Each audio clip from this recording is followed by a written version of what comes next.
বিগত একটি সপ্তাহে কত মানুষ আমাদের মাঝ থেকে বিদায় হয়ে চলে গেলেন। যারা চলে গিয়েছেন আর কখনো আমাদের মাঝে ফিরে আসবেন না। যারা চলে গিয়েছেন তিনারা আমাদেরকে একটা মেসেজ দিয়ে গিয়েছেন, হে দুনিয়ার আপনজন, ভাই বাবা বন্ধু এলাকাবাসী, তোমরাও তৈরি হয়ে যাও। কারণ হলো এভাবে করে আমাদের সবাইকে আমাদের শেষ গন্তব্যস্থলের দিকে আগাতে হবে। আমরা আজকে পৃথিবীর মধ্যে আমাদের অবস্থানটাকে সুদৃঢ় করার চেষ্টা করি, যে আমাকে এখানে মজবুতভাবে থাকতে হবে, এখানে আমার অবস্থানটা শক্ত হওয়া চাই।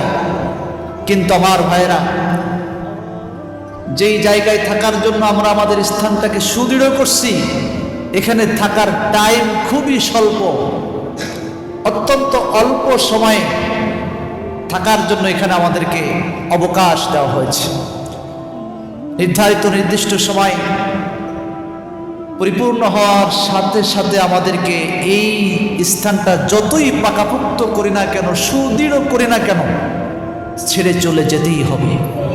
অতএব ওই কবরস্থানের দিকেই আমরা অগ্রসর হচ্ছি। একটা দিন যাচ্ছে তো একটা দিন আমরা কবরস্থানের দিকে আমরা এগিয়ে যাচ্ছি।